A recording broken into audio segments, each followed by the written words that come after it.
Exposition of the Holy Quran. By G. A. Parwez. Glossary. Terms starting with letters S-T. 105. Sabbath. 106. Sabain.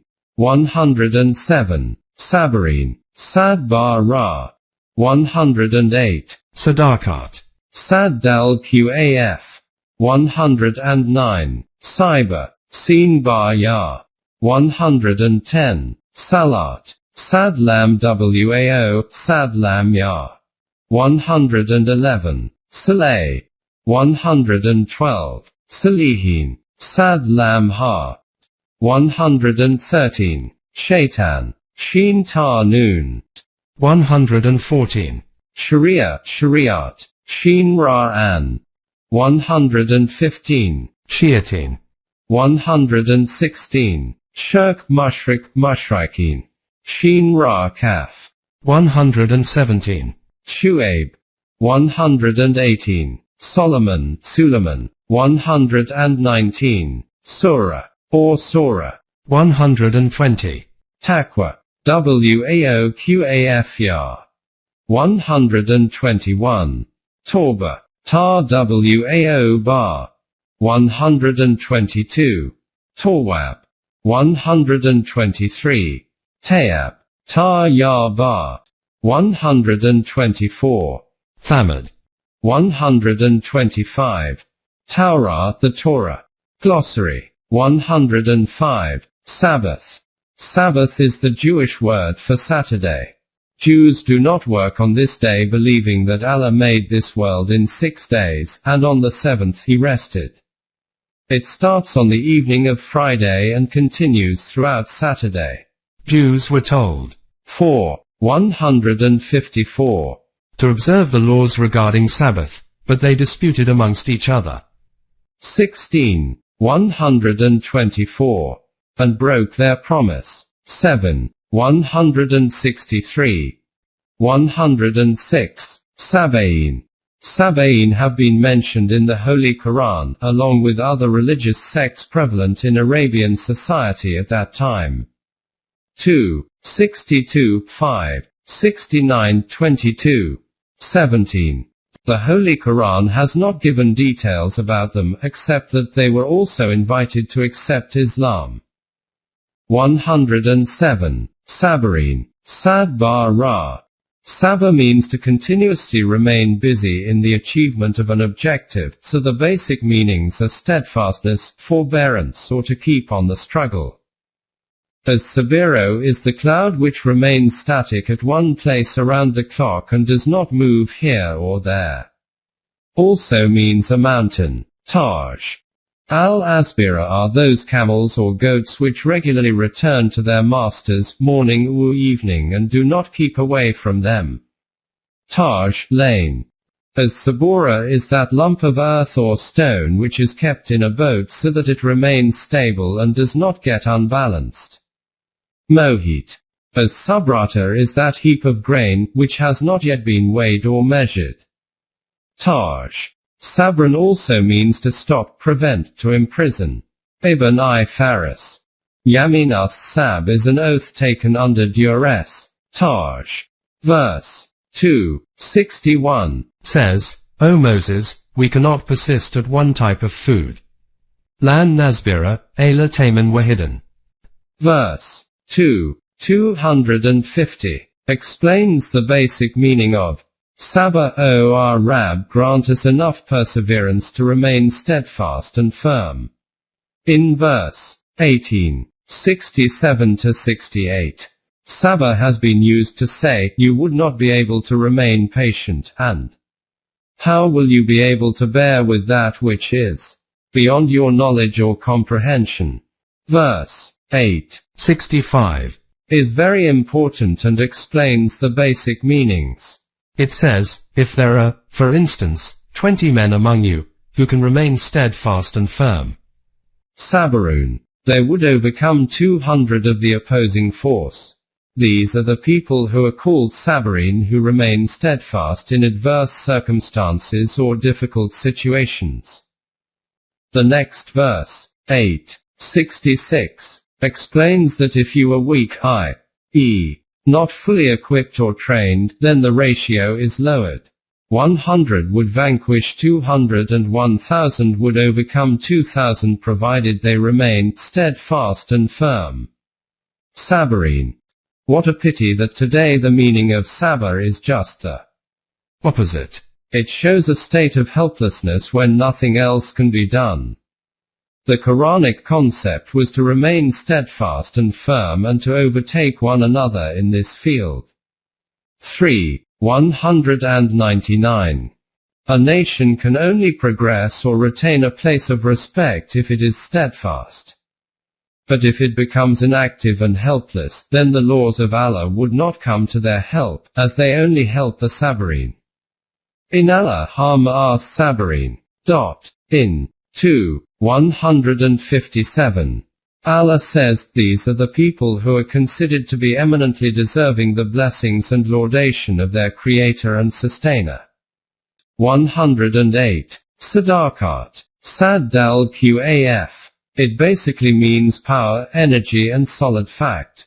Sidqan is used against kisban, which means to have disparity between what one says and what one harbors in his heart.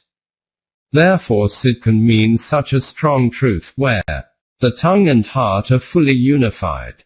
Sadaqa, the singular form of the word sadaqat, is that deed of an individual, which goes to prove the truth of one's iman. It is usually reserved for the monetary aid that one gives in this connection. This is the voluntary contribution that one gives over and above the obligatory contributions that the individuals in the society must give to the government for the common welfare. Zakat is different from Sadaqa. C. 58. 12. 9. 69. 103 to 104 2. 271 2. 276, 263 to 264. For laws regarding Sadaqat. These laws, however, are applicable during the transitional period only when the Quranic economic order is not yet established in its totality. 109. Cyber. Seen bar ya. In pre-Islamic days, the Arabs used to let off certain animals after they had given birth to a specific number of offspring or passed through an ordeal. They were not put to any work or given any labor but let loose in the name of the gods. They would eat from anywhere and rest at any place, just as in India certain cows and bulls are named after a diwta, a deity, a demigod, and let free. The Quran has not approved of such pagan deities. 5. 103. 110. Salat. Sad lam wao, sad lam ya. This word has occurred in the Quran 108 times in various forms and as salat 67 times. Salat is the principal and one of the most important elements of Islam, and has special significance. Also, in view of its extensive and repeated use in the Quran, it is necessary to discuss it somewhat in detail with reference to various verses. First, its literal meaning. 1. As salah is the central portion of the backside. The portion from where tail of the animal comes out. Both sides are called salwan and its plural is salawatan. Taj. 2. Masali is the horse which comes at second place in a race, and is so close to the first place that its ears are touching the other's back portion. The first one is called sabik. It therefore means to follow the first one very closely. There is a saying of Ali the fourth caliph, Sabaka Rasul Allah, wa Salah Abu Bakr wa Salasa Omar wa Kabatatna Fitnatin. Rasul Allah went away first, followed by Abu Bakr and then Omar, and thereafter chaos overtook us. Taj. 3. According to Taj, Sali Wastala means attachment, to remain stuck. From this reference Raghib says that verse 74:43, we were not Muslimin, means that they did not follow the Rusul. Accordingly, Qurtubi also writes that salat would mean to remain within the bounds of the laws of Allah, and tasliya means to walk behind a person so closely that there remains no distance. Not to surpass him but remain closely behind. 4. It is very important to understand the relationship of man and Allah. Allah is the one who is supreme, most perfect and most beautiful. He has various attributes called Asma al-Husna, and each attribute is perfect and complete. Allah has also given a personality to man and referred to it as Ruhona, the divine energy. See Ruh. The object or the purpose of man's life is to develop his personality according to the laws of Allah and inculcate in himself as much of Allah's attributes as may be humanly possible. In the first surah, Al-Fatiha, of the Quran, a mu'min is taught to ask of Allah to guide him to Sirat al-Mustaqim. And that, in fact, should be a mu'min's purpose of life, to tread the Sirat al-Mustaqim all along, the straight and the balanced path. And in the 11th surah, Hud, it is stated that Allah continuously stays at Sirat al-Mustaqim. It transpires from the above that the only straight path a mu'min is required to adopt during the course of his life, is the same at which Allah Almighty Himself is going and running this universe. This path can easily be adopted by closely and steadfastly following the dictates of Allah's book, i.e., the Holy Quran. Hence the basic meaning of salat is complete concordance with the book of Allah and thereby incorporating in one's own self Allah's most balanced attributes. Of course, as far as is humanly possible. In verse 24:41, a question is asked. Have you not pondered over the fact that whatever there is in the universe, including the birds with wings spread out, is continuously carrying out their assignments with fullest play of their capabilities, and each one of them knows its sphere of duties, tasbih, and the way those are to be carried out, salat. This obviously means that everything in the universe knows by instinct what are its duties and how to perform them and what is its destiny. As far as animal world is concerned, they do it by instinct. But if a human being wants to know what is his tasbih and salat, it is a must for him to have faith in wahi, through which all these directions containing do's and don'ts are explained. This is Iqamat as-salat, a special term used in the Quran. To follow the laws of the Quran is Iqamat as-salat. This is not possible individually and can only be done collectively. That is why the Quran has used the plural tense for this. It is the responsibility of an Islamic state is to establish this order. 22:41. And they do it by mutual consultations. 42:38. This system covers all the aspects of life, particularly the economic system. Verse 11:87 is very significant in this regard. It says, O Shu'aib, does your salat not permit us even to spend our wealth as we desire? They did not understand as to what type of salat is one which gives directions even in economic matters. They thought salat is just a prayer or some sort of ritual. In a nutshell, it would pose one simple question. Would a person like to decide his affairs according to his desires, wishes, or would he surrender before the laws of Allah? This later position is called salat. Verse 19:59 further clarifies. They were followed by people who abandoned or negated the salat. Therefore, following the divine laws is called salat. As Saj ibn Qutayba says, salat actually means ad-din and iqamat as salat means iqamat ud-din. 5. As salah means fire and firewood. Salah asaho. Al-nar means he straightened and softened his stick by heating it with fire. As such, salat would also mean to remove one's defects. Author of Al-Manar says that salat, in fact, is the recognition that one's personality needs guidance of a superior authority. In this way, Qurtubi says that salat means obedience to Allah. 6. Another meaning of salat is to subdue and arrest and attract someone's attention. Mohit. You would explain another meaning of salat, which is taming and harnessing the forces operative in the universe. 7. One meaning of salat is reverence and respect. Taj. I.e. to work for and establish a socio-economic system that proves the greatness of the sustainer of this universe. 8. In Hebrew dictionary, salawat, plural of salat, is the praying place of Jews.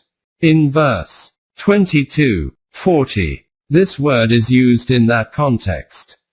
9. Salat has also been used for a particular ritual. On the whole, whatever a moment is doing by following the laws of Allah, without any restrictions of time or formation, is salat. But wherever in the Quran it refers to a particular action, its form and timing has to be fixed. In this regard there are various verses in the Quran, e.g. A. Verse 5:6 mentions ablution, which is to be performed before offering salat. B. Verse 4:43 prohibits the mu'minin to perform salat when they are under the influence of intoxication. The mu'minin are, however, admonished to refrain from the use of intoxicants. 5:90-91. C. In Surah Al-Jumu'ah 62:9-10. It is commanded, when you are called for the congregation on the day of Jumu'ah, you should rush towards zikr Allah, putting aside your business, and after salat spread out in the land in search of bounty of Allah. And do his zikr a great deal, so that you may prosper. Single quote. D. Some specific timings are also mentioned in the Quran. Verse 17:78 directs the mu'minin to establish salat from early morning till late night. In this verse the word daluk has been used, which means from morning till evening, thereby denying the earlier superstition that certain times of the day are good or bad. It is further explained in verse 11:114 that salat be established on the two ends of the day and early hours of night. Verses 20:130 and 50:39 mention about hamd before sunrise and sunset, and also late night when stars start fading. 52:49. e. Verse 24:58 mentions about Salat al-Fajr and Salat al-Asha when domestic servants are forbidden from entering private apartments without permission. F. About recitation during Salat, the Quran says that you should understand as to what you are reciting. 4:43 and do not recite loudly or in silence, but adopt a course in between. The above verses explain that the meaning of Salat encompasses the congregational prayers as well. Wherever Iqamas Salat is referred to, it means the establishment of the whole system, the obedience to the laws of Allah, and the observance of all the duties expected of a mu'min. At other places, it also refers to the offering of prayers as well other duties which are a part of the whole system. For this distinction one has to see the whole verse and the context in which it is brought. Similarly, the word musallin is referred to those persons who are at the height of dignity. 70:22-35. G. Salah aliyah, according to Raghib, means to respect, to give blessings, to encourage, to grow, to nourish, to stop getting decayed. So in those verses of the Quran where this root occurs with Allah, it means that Allah and all the heavenly forces encourage you, provide you with necessary means of growth and nourishment, and make your efforts bear fruit. 33:43. In verse 157. It is stated that when the mu'minin face difficulties in the enforcement and establishment of deen, they do not get disheartened, but remain steadfast, and they deserve all the appreciation and encouragement from Allah. This is also mentioned in particular about Rasul Allah, peace be upon him, himself saying, Allah and all the heavenly forces help and encourage him in the fulfillment of the divine program. So, O Jamaat al-Mu'minin, you should also help your Rasul, peace be upon him, by following him and submitting before him. 33, 56, 111. Saleh. Saleh was the name of the Rasul sent towards people of Thamud. 7, 73 to 77, 11. 61, 66, 62, 89, 26. 142, 27. 45, etc. The period of Thamud is stated to be between 2600 to 1600 B. C. See also Thamud. 112. Salihin. Sad Lam Ha. Asla Alaya means he did something by which other person's defect was removed. An act which creates beauty and balance. As Salo means mutual peace, reconciliation, amicable settlement, understanding, harmony, and concordance. As Salah means settlement or normalization of things according to common sense and wisdom as per situation. Mohit. And Existence of a thing in which it should exactly be, in perfect order, harmony and symmetry. Lane. In verse 7, 189 to 90. Saleh has been used for a child who is in good shape in every way. Verse 21, 90, explains we removed the defect in Zacharias' wife, which was preventing her from bearing a child. Verse 12, 9, explains the word Salihin further. When Joseph's brothers conspired against him, thinking that their father was too much inclined towards him. Joseph. They thought that if they killed him or removed him to a distant land, though it is a crime, they would become Salihin afterwards, i.e., their affairs would become straight and in order. In the Quran, word Saleh has been used opposite to Sayyah. 2, 81 to 82. Saleh deeds are those, according to which man's latent potentialities are awakened, then developed, enabling him to go through the evolutionary process. A glance through the Quran from first to the last page would show that the words in Nalazina Amanu have always been followed by Wa Amalu as Salehat, meaning, those people who profess Iman in Allah and do positive, creative and noble deeds. This shows that Iman and Amale Saleha, noble deeds, are complementary to each other. Those noble deeds, which is not substantiated by noble deeds, which are done without any faith or intention or just mechanically, would not produce the desired results. Similarly, Iman, which does not become a stimulant for noble deeds, shows that it was just a lip service and not the result of deep conviction. Noble deeds are not those which we consider noble according to our own judgment, but are those determined as such by the Quran. The Quran has not given a detailed, comprehensive list of such deeds, but has laid a general criterion. All actions which are not contrary to the Quranic guidelines result in upholding its fundamental and permanent values, and nourish and develop one's personality, fall in the category of noble deeds. The people who perform such deeds are known as Salihin.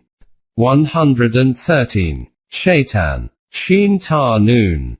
The common English equivalent for this word, namely devil, does not properly express the Quranic sense of the original term. To start with, note the various meanings of the root. Shatan is a string which is long, twisted and strong. Beirun Shatanan is a well which is very deep. In fact, anything which is far away is called Shatanan or Shatinan. Rumani has written that words like Shata, Shatana and Beoda are synonyms. Al-Faz al-Mutradifat. Ibn E. Faris has also written that its basic meaning is to get far away. Shatana means that a person went far away. Shaitana sahibuhu means that person opposed the intention as well as direction of his companion or kept his companion's intention different than his own. And from this reference the meaning of opposition and rebellion were derived. Taj, lane. So the word shaitan means one, who is away from Allah's blessings, and hence devoid of life's pleasant things. 2. Who follows a wrong path, leaving aside the right one or becomes rebellious. Shaitan is the name of an ugly serpent, as well as the intensity of thirst. As in verse 38. 41. Job called his Rab that he was touched by a serpent or felt extremely thirsty. Mirza Abul Fazl with reference to Qamuz. Some scholars think that the word shaitan is taken from shaitan, which means to get burned, to get destroyed. Shata's Samno means that the oil got so hot that it was near burning. So the word shaitan means the rebellious one having destructive or inflammable qualities. In Hebrew, shaitan means one who puts obstacles. In the Quran, verse 19:44 says that shaitan is one who revolts against the orders of Allah. Verse 28:15 explains that when Moses stuck a blow to an Egyptian, as a result of which he died, Moses said, "Oh, this was the satanic action." So this means anything wrong which is done under emotional pressure is shaitanate. The ringleaders of the people who opposed the system of Allah were called Shi'atin. 2. 14:12 5. Those barbaric and rebellious tribes whom Solomon brought under his control and put them to work were called Shi'atin. 21. 82:38. 37. About a tree in Jahannam, Allah says, its spathes are like the prickly pear. 37. 65. Kar anahu ruso shiatin. And we guard them against all obstinate rebellious evil spirits. 37. 7. So according to the Holy Quran, any authority or power which differs, deviates or revolts against the law or course of Allah is shaitan. For further details see book titled Iblis O Adam by Allama Ghulam Ahmad Parwez. 114. Sharia, Shariat. Sheen Ra An. Shariat is a place, key or pond where people or animals come to get water, but the condition is that the water at that place should be coming from a constantly flowing spring. It should be open, flowing at the surface of the land, and easily accessible. Accumulated rain water is not called Sharia but Karan. Shario is a thoroughfare. Shario is a straight path, open and well known. Taj Mohit. Ibn al-Arabi says that Shara means Sahara, which is open, visible. Shara are the sails of a boat. Ibn Faris says that the basic meaning is to open something from one end to the other so that the whole of it becomes visible. Verse 42:13 says that Shar alakum manar deen. Allah has clearly laid down for you the way of life, and verse 45:18 further explains that Summa jalnaka ila shariatim manalama, and then we put you on the right, open and straight path. Verse 5:48 says that to each of you we have given a way of life. Sharia. Here Sharia means the fundamental, unchangeable laws of Allah given to man from Noah to Rasul Allah, peace be upon him. Some people are under the impression that Deen and Sharia are two different things.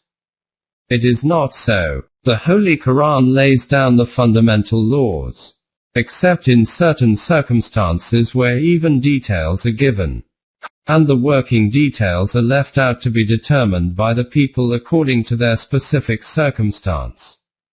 However, staying within the framework of these fundamental laws, these details could be changed if circumstances so warrant. If these details are called Sharia, then the fundamentals would remain unchangeable, whereas the Sharia would continue changing, like the flowing fresh water coming from the spring. If it were to become static, resulting in stagnation, it would become harmful instead of giving nourishment to life. 115. Shayateen. Plural of shaitan. 116. Shirk, mushrik, mushrikin. Sheen Ra Kaf. Ash shirko is to get mixed up, to remain stuck. Mohit. Sharikto fulanan, I became someone's associate. Mushrika means to join someone in some work. Ash sharako is a snare, a trap, the net of hunter. Also those small openings which come out of big path and then get lost. Its singular form is sharikatan. Taj. Shirk is a special term used by the Quran, which means 1. To consider other authorities equal to Allah's. 2. To consider someone having the same right or power which Allah has, or 3. To consider man-made laws equal to the laws given by Allah. The concept of the Quran is that as all human beings are created equal, no one is superior to someone else in his capacity as a human being, and therefore, no one has the right to rule anyone else. Moreover, since everything existing in the universe has been subjugated to man, there is nothing superior to him, with one exception. Allah. To consider someone superior to man, therefore, amounts to degrading one's own self, and also putting that entity at par with Allah. This is shirk. It makes no difference to Allah, but only to man, as he falls down from his superior position. The Quran, therefore, considers shirk as the biggest crime against man as it takes away his rightful position from him. 31. 13. Obedience of just one authority, that is Allah, through his revealed book, and command and control over the entire universe is Tawheed. Unity of Allah, monotheism. Slightest deviation from which is shirk. Its noun is mushrik and plural mushrikin. At the time of emergence of Islam, there were two categories of people. The first were those who claimed to be the followers of previous Rusul, like Jews or Christians, whom the Quran called Ahlul Kitab. The other category was those who neither claimed nor obeyed any divine book, but followed their own codes or other man-made laws. Some of them also recognized Allah, but along with him, also acknowledged other forces or powers. They were called mushrikin. But since both the categories did not accept the Quran, they were together called kafirin. In actual life, whether a person belongs to Ahlul Kitab, Jews, Christian, etc., or not, if he obeys laws made by man, according to the Quran he is a mushrik, however pious or saintly he may be. Deen and Tawheed is a straight path. Various factions and sects are the diversions which take him away from this path, and if he travels long enough on these diversions, the true path gets eventually lost. The Quran has therefore termed sectarianism as shirk. 30. 31-32. Every sect leads to and ends up with some person as the last authority, whereas in Deen the final authority is only the Holy Quran. As commonly believed, the worship of idols or dead persons is not the only aspect of shirk. The greatest shirk is to equate man-made laws with the laws of Allah. The Quran says that such people consider themselves mu'minin, whereas in actual fact they are mushrikin. 12. 106. To sum up, 1. To equate or associate someone in those qualities and laws which are attributed to Allah alone, is shirk. 2. To consider anyone or any authority superior than one's own self except Allah is shirk. 3. To obey any other code, except the one given in the Quran is shirk. 4. Enforcement of ad-Din would bring unity among people, whereas division into various factions is shirk. 5. Obeying the only code of life given by Allah, and the emergence of one ummah that results from following that one code and one system is Tawheed. Anything against it is shirk. That is why the Quran says that it is possible that ill effects of all Minor shortcomings may be removed through good actions, but no protection is available those who commit shirk. It is such a serious and unforgivable sin. 4. 116. 117. Shu'aib. Shu'aib was one of the Anbiya sent to Midian. 7. 85-93. The people of Midian had a lot of economic inequalities in their society, which was the cause of the destruction. The people of Midian, considering Salat as only prayer, criticized him as to whether his Salat required of them to leave their lifestyle as practiced by their forefathers and not to use their wealth as they like. 11-84. 95. Shu'aib is also mentioned to be sent to Al-Aika. 15. 78. 26. 176-191. 118. Suleiman. Solomon was a Nabi and Rasul, from the line of Bani Israel. He was the son of David, and was a very powerful king. He had control over vicious tribes, who did all sorts of chores for him. He also had command over the science of sailing, and had a strong navy organized on very scientific lines. 119. Surah, or Surah. The Holy Quran has been divided into 114 chapters, known as Surah. 120. Taqwa. Waoqaf. Waqa means to protect something, to look after and protect it from harmful and injurious things. So, when a horse is taking steps very cautiously and carefully, whether it is due to absence of horseshoes, injury or pain, or very rough ground, they used to say Waqal faso minal hafa. Taj. Wikaya means a preservative. Lane. Sarjan Wachan is the saddle that fits the back of the horse and does not hurt it. Lane. Wachan has been used in the Quran for a person who protects, or safeguards. 13. 37. In verse 2:24, it has been used for saying, protect yourself from fire, fataki nar. Itikala has been used in the Quran many times and means to look after the divine laws, follow them, live according to the divine guidance, and to remain in harmony with these laws. In verse 5:2, Taqwa has been used as antonym of Adwan, which means rebellion and disobedience. So taqwa would mean to obey and follow the laws of Allah. Verse 3:101 explains it further by saying that, O Jamaat al-Mu'minin, follow the laws of Allah in their true spirit. In verse 6:90-91, word Gawin has been used opposite to Mutakin. Gawin are those who leave the divine laws and adopt a different course. In verse 38:28, Fujr has been used as an antonym of Mutakin. Fujr is one who breaks out of the pattern of life devised by the laws of Allah. So Mutaki is a person whose personality remains integrated and in harmony with the laws of Allah. Verse 91:8 is very important as it explains the process of integration as well disintegration of human personality. Both these qualities are built in the nafs or personality of a person. Fa alhamaha fujuraha wa taqwaha. So it is up to a person either to develop, integrate and crystallize his personality by following the laws of Allah, or have it disintegrated.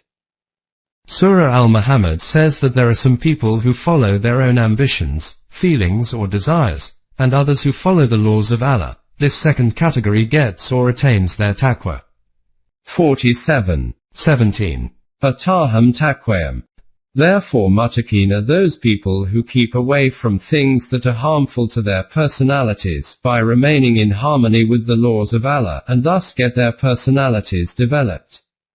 Therefore, one of the ways to remain safe from the harmful results of destructive forces is to remain in harmony with the divine laws. The very opening verses of the Quran says that this book provides guidance but to those who follow the laws of Allah and keep away from the pitfalls and thorny bushes of the tread path of life. But if a person walks on the dangerous path knowingly and deliberately, there is no use to caution him or give him the right direction. He would never listen to the warnings or accept the correct advice. 2. 6. One has to study carefully and see as to when this word has been used for protecting oneself or keeping away, and where it has been used for following the laws of Allah. For instance, in verse 201, Wakina Azaban Nar, in verse 66, 6, Ku Anfusakum, or in verses 59, 6, and 49. The word has been used to protect oneself. But in verse 59, 1, watercolor, would not mean, keep away from Allah. This means, as explained above, obey the laws of Allah and do not violate them. This is called taqwa. And whoever observes these laws most is most worthy of respect in the sight of Allah. 49, 13. 121. Tawbah. Tar Wao bar. When on his way to a particular place, a person reaches a crossing, takes a turn and goes along. But after a short while he realizes that he had put himself on the wrong path which will not take him to his destination. He must now turn back and return to the point where he took the wrong decision. This kind of return is called tawbah. It is obvious, however, that a mere return to the crossroads will not take the man to his destination. He will also have to travel along the right path. Tawbah, therefore, covers all the three aspects of the process. Realizing one's error, retracing his steps and taking the right course. One who adopts this course is called time. In our example, each step that the person travels in the wrong direction takes him further away from his destination. After realizing his error, he starts back towards the point where from he had taken to the wrong direction. With each step that he now takes, his destination is coming nearer to him by 2 steps, i.e. the step taking him earlier away being retarded, the destination approaching him by twice the distance he covers with every step. This is called tiyaba. A liar and the doer of such action tawwab. Tawwab, when attributed to Allah, means his law embraces such a person with all his blessings. Quran tells us that committal of an offense does not result in permanent deprivation of the defaulter from Allah's blessings. Whenever a person calls back on Allah's laws, Allah showers his rahmat on him. A person thus stands a fair chance of revival, and so do the nations. This, however, is subject to the provision that such a course is adopted within a period when sufficient time for corrective action is still available. When Jahannam becomes the ultimate recompense of one's wrong deeds, there is no going back. Revolutionary concept of Tawbah and Ilah. The phenomenon of crime is most complex, difficult and intricate. Man in the 20th century is feeling proud to have landed on the moon, but his helplessness to understand and then meet the challenge of crime is most distressing. Every day we hear cries from all over the world on outrageous violation of law. The more affluent, more educated and more civilized we become, the index of crime also keeps pace. It goes on spreading like a virus all over the world, but in Western countries and America it is touching alarming peaks. There are, however, some countries in the world, Japan being the pioneer, who have controlled it by discarding the stereotyped orthodox approach and adopting the non-institutional procedure. The traditional approach is that after the commission of an offense, it is investigated by the police and then sent to the court for trial, where either the accused is acquitted or punished, depending on the nature of the case, by imposition of fine, whipping or imprisonment, even for lifetime. The criminologists thought over it and after extensive study came to the conclusion that the punishment of imprisonment was extremely injurious to the accused and to the society. A person who has committed crime has injured the society, and by sending him to jail, we multiply that injury manifold. 1. While he was outside, he was earning and paying taxes to the state, which henceforth he would not. 2. In jail, he is getting everything free, and the real sufferers are his family members for whom no one is responsible. 3. In jail, all his expenses are being paid by the state, an unnecessary expenditure which should be spent on development work or elsewhere. 4. When he comes out of jail, he carries a permanent stigma of disgrace on his forehead, being leveled as an ex-convict or an ex-prisoner and generally debarred from all employment. 5. He becomes more experienced and skilled in his job, having learnt various tricks from co-prisoners. So, how far are we wise to spend millions of rupees on this class of criminals, particularly when the amount spent is counterproductive, as the very system is contributory to crime escalation? There is a lot of good in man, and for a lapse, maybe over which he had no control, he should not be condemned in total, and that too for lifetime. All-out efforts should be made to reclaim him as a healthy member of the society. The new procedure adopted by the most advanced and modern countries have produced very positive results. The crime has come down by 30% along with the expenditure. Briefly, the main features are: 1. After the investigation of the offense, the case is examined by the prosecutor, who sends for the complainant and the accused. They are allowed to bring their attorneys. 2. The prosecutor asks the parties that if they are willing, he could decide the case then and there instead of sending the accused to the court. 3. If the parties agree, which they normally do, he would ask the accused to stand up and apologize to the complainant, so that hatred or ill will is negated. 4. Then he would ask the accused to pay some specific compensation to the complainant for the material loss, mental suffering, etc., which the accused pays or undertakes to pay. This is in reality the true justice, as Quran says that Adl is to give what is due and Ihsan is to give something more as compensation. In our system, even if the stolen objects are not recovered after the apprehension of a thief, it is considered all right. But what about the complainant's stolen property? It should be compensated too. 5. Then the prosecutor would tell the accused that he had wasted the time of the state and should pay a specific amount to the government. This in legal terms amounts to doing tawbah, to undo what wrong has been done by apologizing and paying the compensation. The second phase of this procedure is that the state functionaries try to find out as to why the offender has committed the crime and what is wrong with him. What treatment should be given to him to ensure that on the one hand he does not repeat his action and on the other the society remains safe, and peace and order is not disturbed. This should, however, be kept in mind that it is normally applicable to those offenders who are prepared to undo the wrong done by them, which in the Quranic terms is tawbah, and also promise to lead a straight life and behave, which Quran calls ilah. After these assurances, the state machinery comes into action, and the following steps are generally taken. 1. If the offender has committed crime due to bad company, foul or unhealthy atmosphere, or other psychological reasons, steps are taken to protect him from these factors. This is the meaning of Ghafur in Quranic terms, one who protects. 2. In case he is unemployed or underemployed or incapable of earning due to some handicap, old age, etc., then the state provides him a job or provides him basic necessities of life free of cost, till he gets a job or becomes capable of earning.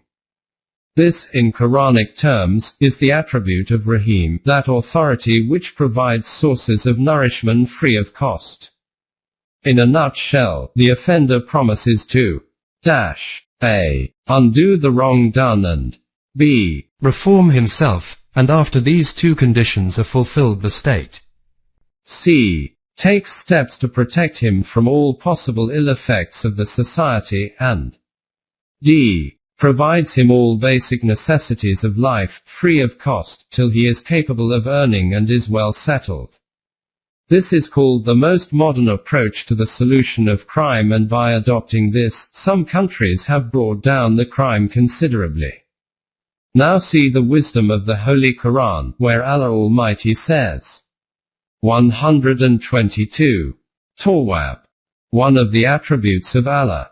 Also see Tawbah. 123. Tayyab. Ta-ya-ba.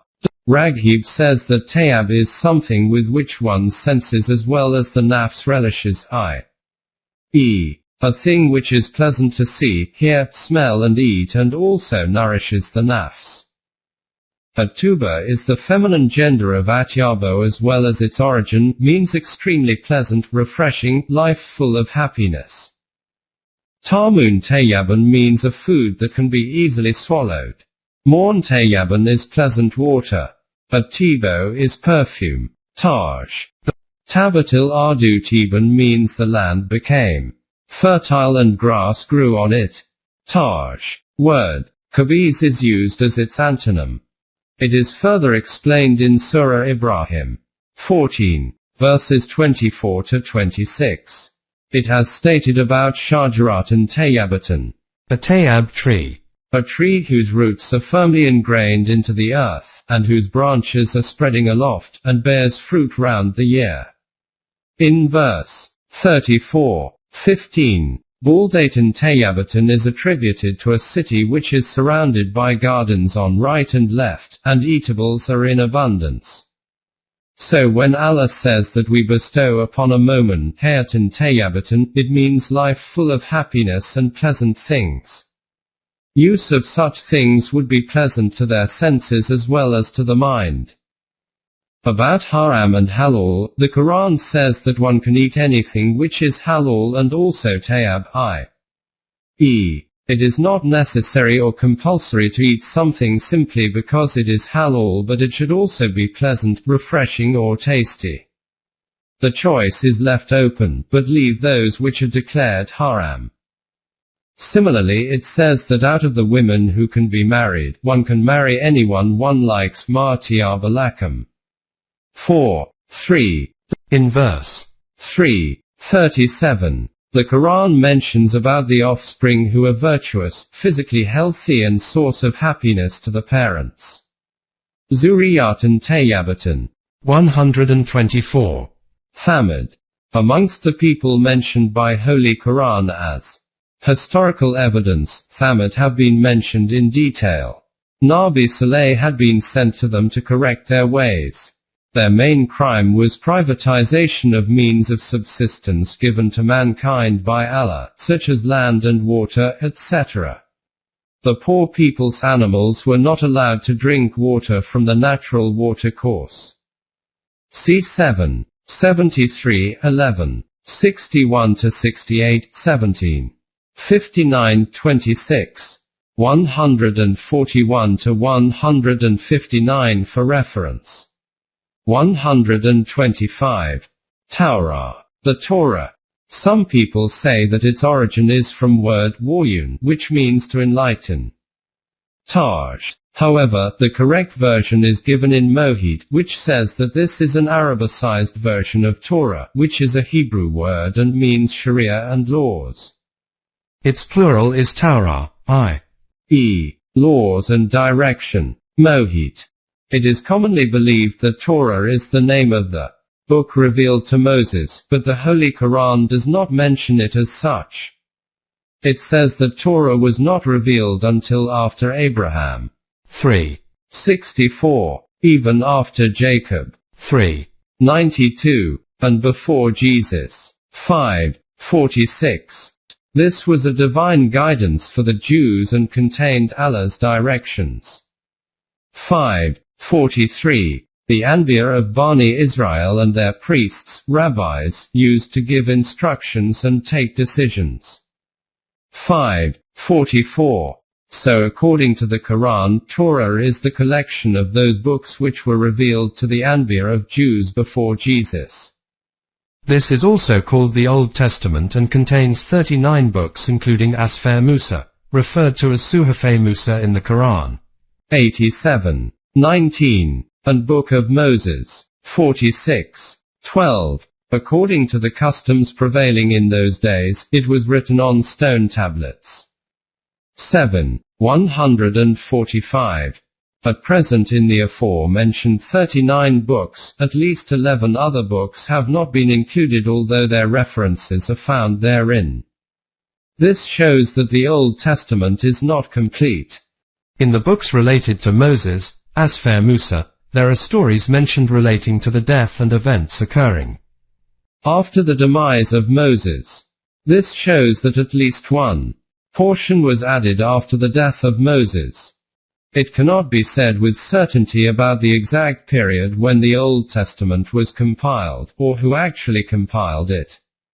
One thing is definite, that there was a period when it was completely non-existent. In 586 B.C., Nebuchadnezzar the king of Babylon ransacked Jerusalem and burnt the tablets of the Torah. 17:5. When the Jews returned to Jerusalem, after about a century. 17:6 and 2:259. They started efforts for both the search and compilation of the lost Torah. So Ezra the prophet wrote first 5 books afresh sometime in 444 B.C. In his own book, he says that he heard a voice asking him to open his mouth, and was given a bowl of red liquid and was asked to drink. After drinking it, his memory was sharpened. He spoke day and night, and people wrote it for 40 days. In those 40 days, he dictated 204 books. The above narration of Ezra prophet needs no further explanation, except that Jerusalem was destroyed in 587 B.C., and he had dictated those books in 444 B.C., i.e., about 150 years after. He neither saw these books anywhere nor remembered them or collected them from any source, but, in fact, wrote them himself. Presently it is said that he compiled only 5 books, whereas according to his own version he had dictated 204 books. After Ezra, Nehemiah prophet compiled some more books. But once again in 168 B.C., Jerusalem was destroyed by a Greek king, Antoninus, who burnt these holy scriptures. They were again compiled by Judea Maccabi, and once again Jerusalem was destroyed completely by Titus the Roman emperor, who took away the scriptures with him. Therefore, the Jewish priests rewrote them from their memories. Even after that, they continued changing the text from time to time, as mentioned by Renan, a Christian historian, in his book, Life of Jesus. Few words about the language of the Torah also need to be mentioned. The ancient language of the Jews was Hebrew, though on return from Babylon it became Aramaic.